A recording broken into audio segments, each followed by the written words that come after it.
This is the vessel Free Spirit for a radio check on channel 16.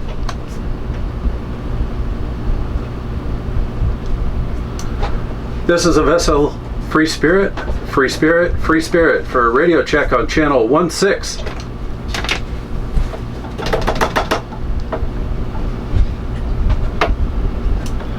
This is the vessel Free Spirit hailing a radio check on channel 16.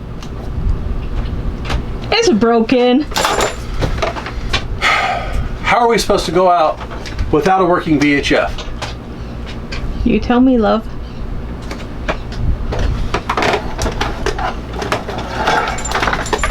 You take it.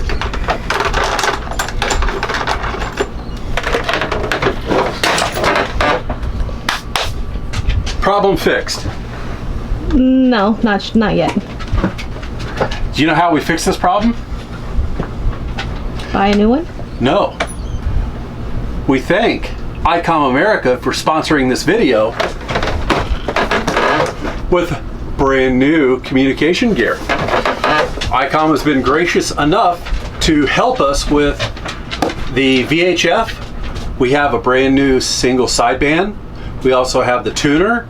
We have AIS. We've got the Wi-Fi. We've got the whole communication suite by Icom America. And if you guys don't know Icom America, you might want to uncover the rock and come out, because they're one of the leading, matter of fact, the best, in my opinion, communication for marine, as well as, oh, hang on, amateur radio. Yes, I've been running Icom America for years. And in here as well, I have a single sideband HF Icom for amateur radio. We have been using Icom for years. I love Icom for the amateur radio side, and I also have discovered their marine side. They have land mobile. They also have aviation. Icom is a complete one source company for all your communication needs. Our VHF is not working. It's time to break this guy out and hook him up. So let's see about pulling this thing out of the box. Just putting it right here. I've got a little power supply because I don't have power run back here yet, and we're going to clean all this off and put all of our comm gear in here. So let's get this guy unboxed and hooked up. What do you think? Yay! Okay. So, ooh,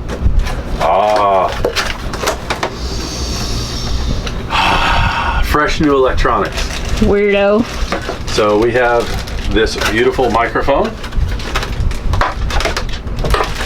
power cord. Definitely need that. There it is. This is the Icom ICM 510. This is able to receive AIS only. It does not transmit. We have a separate AIS unit, which we'll show you guys, that will be able to transmit and receive AIS.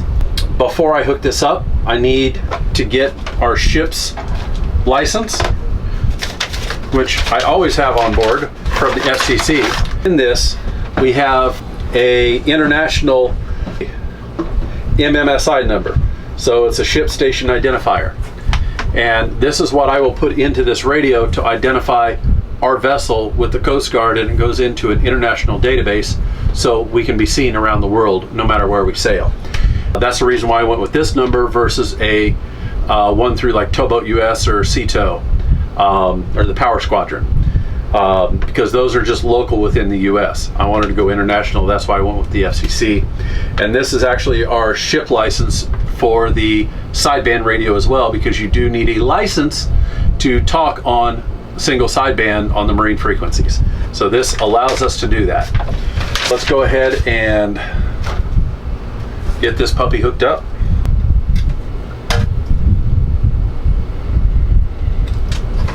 Here on Free Spirit, we've also gone old school. Who's seen one of these before with the really big antenna that, whee! Who knows what this is? Comment below. Coax with a PL259 on the back.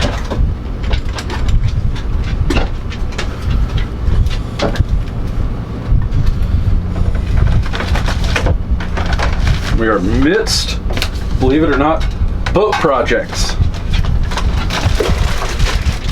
This, ooh.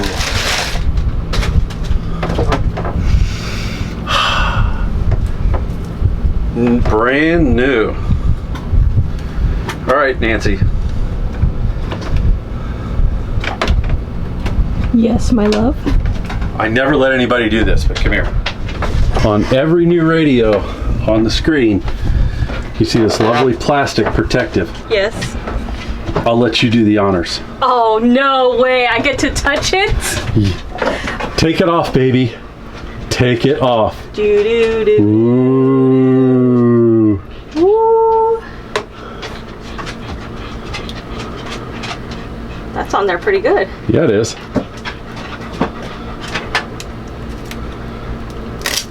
All right, now I'm gonna let you do one thing better. I get to turn it on. Where's the power button? Hell if I know. Power. I think it's in the back. No. It's broken. Did you break it? It's broken. It's broken. It says power. Push. I pushed it. Uh-oh. Okay. You want to know what? If we turn the power supply on? No. Push and hold. Let's see what it says. Okay. So I'm going to let you take the camera now. So we have to, it says, push enter to register your MMSI number. So this is a one-time thing. If you do not do this, you can never enter it again. So we're gonna go 80. Okay, because if you screw this up, because it's a one-time only thing, you have to either send it to Icom for repair or to a dealer to have them clear this out and reset it. Okay, you better check for a fourth time to make sure Okay. that number is right. 80. Okay, confirmation. This is how bad it is. They want it confirmed. Fully registered. Let's go up to 78. What's the 10 for? Don't know yet. Now, if this doesn't work, you know what it means? You broke it. That would be a telephone call to Brad at Paradise Yacht to come and fix it. This is the vessel Free Spirit for radio check on channel 16. Radio check good. Can we switch to a working channel? Thanks to Icom America, we have this beautiful handheld radio that has AIS built right into it. To channel 78.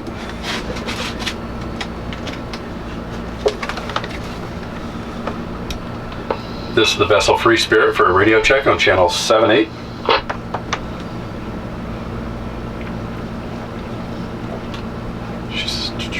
She said 78 or 79. Is it 78? Try 79.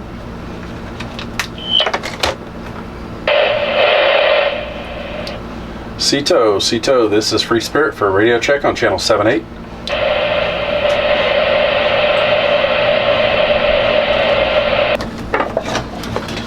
This is the vessel Free Spirit on 16 for a radio check.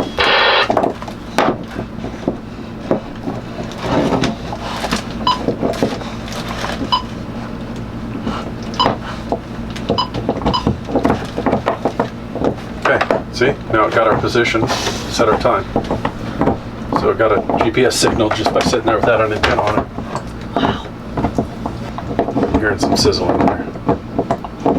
I think we might have some antenna issues.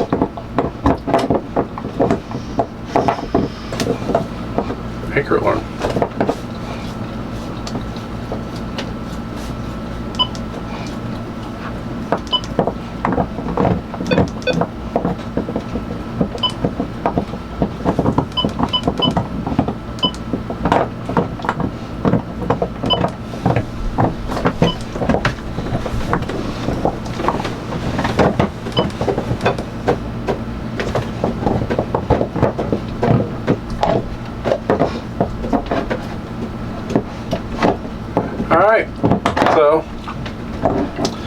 I will have to get some equipment and test this antenna and see how it is. Ooh, it's open. Ooh. So this is the part that I'm going to mount today. Over there, right next to the HF, we're going to have the sideband. Got the microphone for it. So all we need right now are these parts. This is the other part of it. It's called the automatic antenna tuner. What this does, if you've got in RF, when you transmit, you put power out the coax that goes up into the antenna. But if the antenna is what's called non-resident, it won't actually put all the power out. What it does, it will reserve some of the power and actually push it back through the coax into the radio, and that's called reflected power. So you have forward power and reflected power. Too much reflected power makes your radio go poof and not work, blow up. So the antenna tuner, what it does, that lets all the forward power through. Any reflected power coming back in, it goes into like a wall and burns it off so it doesn't see your radio. So this is like a protective device. That's probably the easiest way to describe it. So we'll open this box and show you guys. And it should look just like the other one that I just showed you, which it does. It's just not yellow. And it's a little bit bigger. I'm not going to pull it out. This is the antenna tuner that we have to find somewhere to mount to go with this radio. This is all engine room stuff? No. Where does it go? Inside? I have to find a home for it. That's why I'm not ready to fully install all this, because I haven't thought through it all. But we're going to install the radio head and display because I know exactly where that's going to go. Let me migrate through my wall of boxes here and put some stuff away so I can get over there, and I'll see you guys at the nav station. So I'm thinking right here would be a great place, which I might actually move the VHF down just a hair, which I think I will. So there's that. Question, but why can't you mount these other boxes, things behind all that stuff?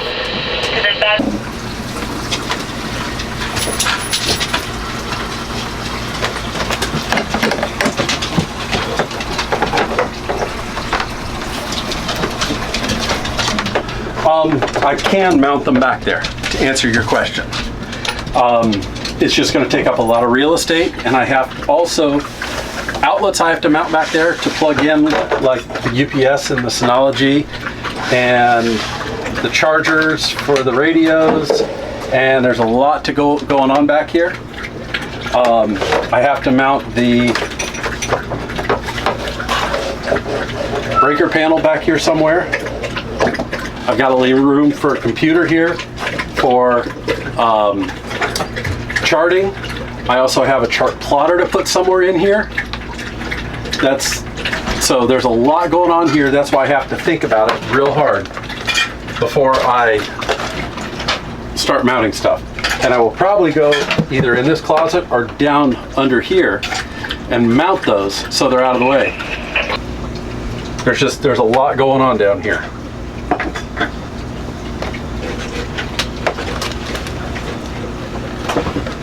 So I just need to figure it all out. That's why.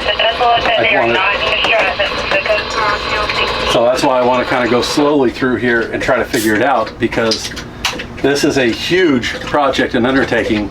Because if I screw this up, I've got to recut out that board back here, which is like that thick, and it's not fun to cut. There's a lot of weird angles and everything else. So that's why I kind of wanted to wait. But we've got our sideband radio head mounted, our VHF mounted. So I still have an AIS to mount here. Or over here, I've got to figure it out. So there's still, and then there's a Wi-Fi and interface to NEMA 2000 network, and there's still a lot to mount here just to make all these work.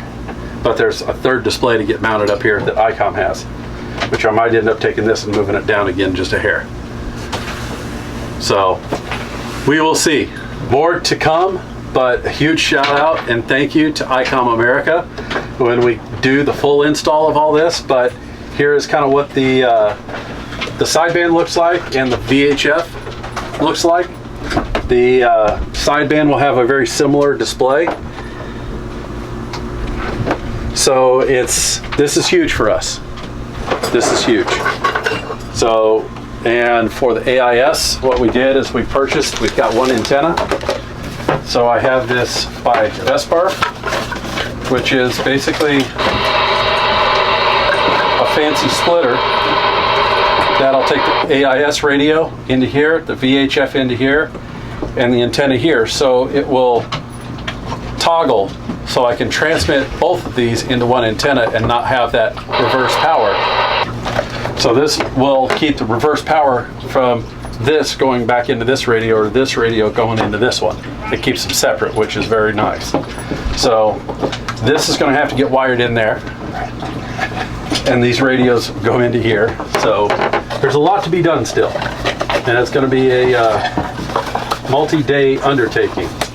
So here I keep coming up with boxes that say Icom on them, and this is the AIS transponder. So what this is, I will open it up. I have not opened this, so this is all new.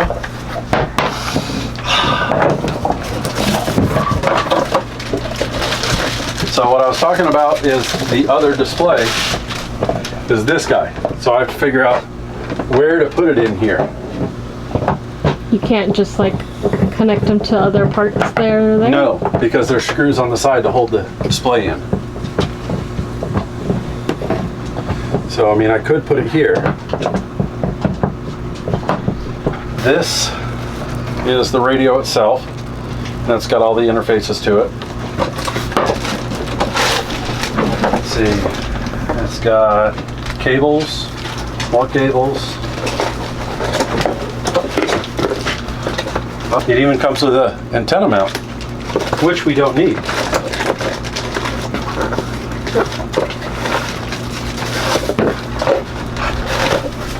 With a mount to mount the AIS display.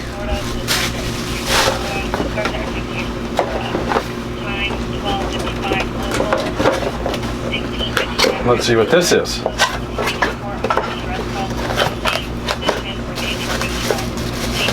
Oh.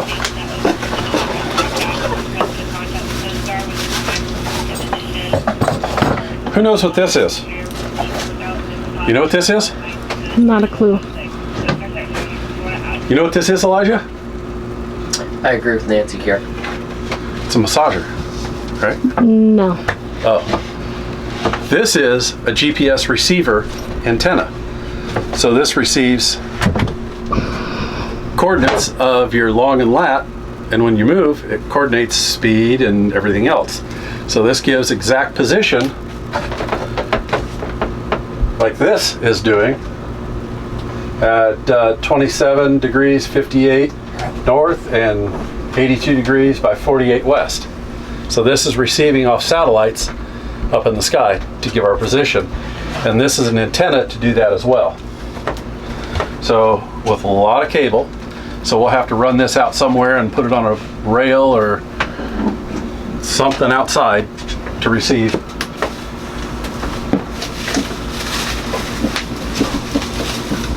This is why I say it's a major undertaking, because you got to think through all this.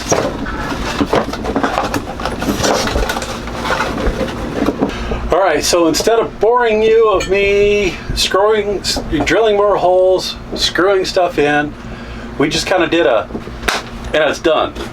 So we have the sideband mounted, we've got our AIS mounted, and our VHF. So we do not have power or anything run to these guys yet. We're going to wait on that, but here is the final layout of the radios. The microphones might move a little bit. Outlets and switches and everything we need in the back taken care of. Then we'll get everything wired up, powered up, and good to go. but here's where the first part of the install is going to be, and we're going to do some brainstorming as far as where wires are going to run and the rest of the components are going to live. So that's a partial check mark for today, I think. A big thank you once again to Icom America. You're helping bring Free Spirit one step closer to being a safe sailboat out in the world. So we've got our local communication, our digital as far as location and direction, and who's going to try to hit us or not. And then on this one, we can actually talk the world. So it's a good thing coming together. So till next time, bye guys.